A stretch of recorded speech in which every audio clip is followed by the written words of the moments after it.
اب یہ جو تمام لوگ جو بیٹھے ہوئے ہیں، جو صاحب اقتدار ہیں اس وقت، جن کی کمانڈ سے یہ ملک چل رہا ہے، تمیز کے ذریعے جو پرائم منسٹر اور چیف منسٹر ہیں، یہ اس شخص کی شکل سے خوف کھاتے ہیں۔ 9 مہینے سے ان کی آواز جو ہے وہ براڈ کاسٹ نہیں ہو سکتی، ان کی شکل جو ہے وہ نہیں دکھا جا سکتی، اور اب جب کہ ایک پاسبلٹی کریٹ ہو رہی تھی کہ وہ ویڈیو لنک کے ذریعے اپیئر ہوں گے کورٹ کے سامنے اور اپنی جو اسٹیٹمنٹ ہے یا اپنے جو آرگیومنٹس ہیں وہ پریزنٹ کریں گے، تو یہ ایک سیکیورٹی کا بہانہ بنا کے جو اصل ان کا نشانہ لگتا ہے وہ یہ ہے کہ کل خان صاحب کی جو اپیئرنس ہے ویڈیو لنک کے ذریعے اس کو سیبوٹاج۔ ہم اس کی شدید الفاظ میں مذمت کرتے ہیں، اور اس کو ایک لارجر کانٹیکسٹ میں بھی آپ کو دیکھنا پڑے گا۔ یہ جو ہوا ہے سارا کچھ اور جو ہو رہا ہے اس کو ایک لارجر کانٹیکسٹ میں دیکھنا پڑے گا۔ یہ معاملہ جو ہے وہ ویسے تو پرانا چل رہا ہے، لیکن جس دن سے اسلام آباد ہائی کورٹ کے 6 جج صاحبان نے وہ لیٹر لکھا ہے، اس دن سے یہ معاملہ جو ہے وہ ذرا وہ جو بھائی لوگ ہیں وہ خاصے شیک ہوئے ہیں، اور جس طریقے سے ان کے رسپانسز اینڈ ریئیکشنز آ رہے ہیں وہ سمجھ میں تو آتا ہے، لیکن وہ ان کا کوئی لاجک اور کوئی ریزن نہیں ہے۔ اس لیٹر کے سپریم جوڈیشل کونسل کے کو جو لیٹر لکھا گیا تھا اس کے اوپر بھی آپ نے چیف جسٹس صاحب کا جو کانڈکٹ تھا وہ دیکھا تھا کہ کس طریقے سے وہ لوگ جو کہ امپلیکیٹڈ تھے اس لیٹر میں، انہی کو ساری اتھارٹی دے دی گئی تھی، تفویض کر دی گئی۔ میں پہلے سے بات کر چکا ہوں، میں اور زیادہ دوبارہ نہیں اس کو ریپیٹ کروں گا۔ اس کے علاوہ اب بابر ستار صاحب کا جو لیٹر ہے، اس IHC کے ججز کے لیٹر کے بعد ایک چیز بڑی کھل کے سامنے آئی تھی کہ تمام جج صاحبان جو کہ سپریم کورٹ میں وہ کیس سن رہے تھے، ان کی کنٹینشن یہ تھی کہ ہاں انٹرفیئرنس ہوئی ہے اور ہو رہی، لیکن ایک جج صاحب ایسے تھے جو کہ اپنے آپ کو chief justice of the supreme court بھی کہتے ہیں، جن کی کنٹینشن یہ تھی کہ جی کوئی انٹرفیئرنس نہیں ہو رہی، اور جو انٹرفیئرنس کو برداشت نہیں کر سکتے انہیں چاہیے کہ وہ گھر جا کے بیٹھ جائیں۔ دیٹ مینس کہ جی ان کی جو ایڈمنسٹریٹو رسپانسبلٹیز ہیں as chief justice of the supreme court, وہ ان سے کنارہ کشی کر رہے تھے، اور وہ رسپانسبلٹی پوری کرنے کی بجائے اپنے ججز کو یہ کہتے ہوئے سنے گئے، بارہا کہتے ہوئے سنے گئے کہ بھئی آپ کے پاس اگر اتنی ہمت نہیں ہے کہ آپ برداشت کریں تو پھر آپ ایسا کریں کہ ریزائن کریں اور گھر جا کے بیٹھیں۔ اس کے بعد یہ بابر ستار صاحب کا لیٹر جو 3 دن پہلے گیا ہے، جس میں انہوں نے ری ایٹریٹ کیا ہے، بلکہ ایک انسٹنس انہوں نے بتایا ہے کہ یہ جو audio and video leaks case جو سنا جا رہا ہے اس کے کانٹیکسٹ میں، اور یہ بائی دا وے بڑا سینسٹیو کیس ہے بھائی لوگوں کے لیے، اس لیے کہ سارا جو ہے it can be trace back to them, اور کسی کے پاس یہ اتنی ٹیکنیکل ایکیومن اور ٹیکنیکل فیسلٹیز نہیں ہے کہ وہ اس قسم کے کیمریز ایسی جگہوں کے اوپر نصب کرے جہاں کہ یہ نصب کیے گئے ہیں، اور وہ ساری آڈیوز اینڈ ویڈیو لیکس جو ہیں وہ بنی ہیں اور وہ باہر بھی آئی ہیں، تو اس لیے وہ بہت سینسٹیو ہے اس مسئلے کے اوپر۔ تو ان کو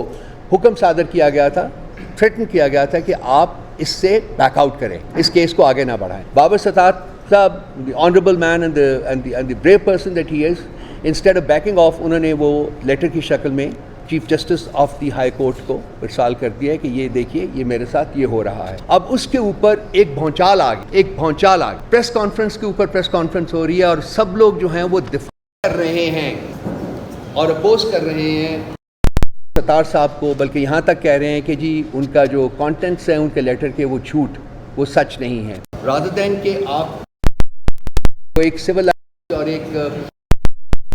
اس میں یہ ہوتا ہے کہ اس کی تحقیقات آرڈر کی جاتی ہے تاکہ سچ اور جھوٹ جو ہے وہ سامنے آ سکے، اور اس کے بعد پھر آگے بڑھا جاتا ہے۔ یہ اس سٹیپ کو پرسو کرنے کی بجائے پہلے سے ہی بابر ستار صاحب کو جھوٹا قرار دینے کی کوشش کر رہے ہیں، بالکل ویسے ہی جیسے جناب chief justice of the supreme court صاحب نے 2 یا 3 دن پہلے پروسیڈنگز ہو رہی تھی تو اس کے درمیان انہیں آؤٹ آف دا بلو کہا جی کہ جو جیسے کمشنر صاحب نے جھوٹ بولا تھا۔ اب آپ سب سارے دوست یہاں بیٹھے ہوئے ہیں، مجھے بتائیے کہ کیا کمشنر صاحب کی سٹیٹمنٹ جب انہوں نے دی تھی اس کے بعد کمشنر صاحب کہاں ہیں؟ کیا وہ پبلک لائف میں ہیں یا غائب کر دیے گئے؟ 2 مہینے سے زیادہ ہو گئے غائب کیے گئے ہیں، کڈنیپ ہوئے ہیں، کیا ان کے ساتھ بیت رہی ہے مجھے نہیں پتا، آئی ایم شیور کہ آپ کو بھی نہیں پتا ہوگا۔ اچھا، اس کو یاد دین کہ جی اس کی سٹیٹمنٹ کی بھی تحقیقات کریں، on the face of it ان کو کہہ رہے ہیں جی کہ وہ جھوٹ بول رہے ہیں۔ اب کسی چیف جسٹس کے عہدے تک پہنچے ہوئے شخص سے اس قسم کی گفتگو کی آپ امید نہیں کرتے کہ وہ بغیر تحقیق کے، بغیر انویسٹیگیشن کے کسی بھی شخص کو جھوٹا قرار، خاص کر ایک ایسا شخص جتنے اتنی سیریس قسم کے ایلیگیشنز جو ہیں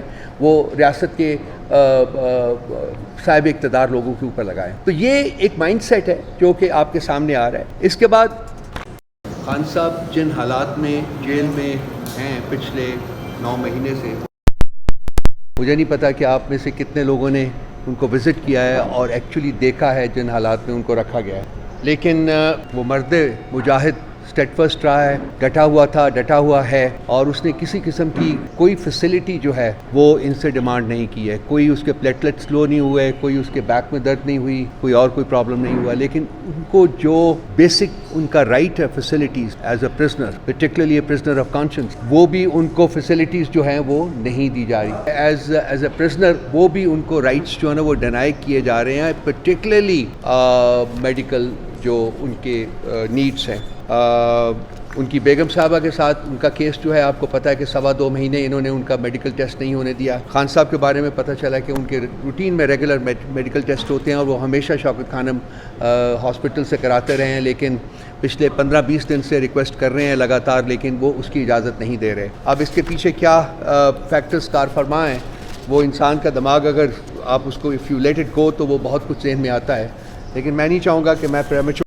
بیسس کے اوپر اس کو ایکسپریس کروں. لیکن پچھلے حالات بنائے گئے ہیں اڈیالہ جیل میں اور اس کے ارد گرد، وہ میں ضرور مینشن کروں گا آپ سے. رات کے 12 بجے ان کے سیکیورٹی گارڈز کو سمرلی جو ہے وہ چینج کیا گیا. یہ 2 پہلے کی بات کام کرتے تھے، سیکیورٹی کے پرسنل کو بھی چینج، اور سیکیورٹی کلیمپ ڈاؤن جو ہے وہ بھی اس کے ساتھ انہوں نے امپوز کیا، جس کی بیسس کے اوپر جو لائرز کی میٹنگز ان کے ساتھ تھیں ان کو بھی بند کر دیا ہے.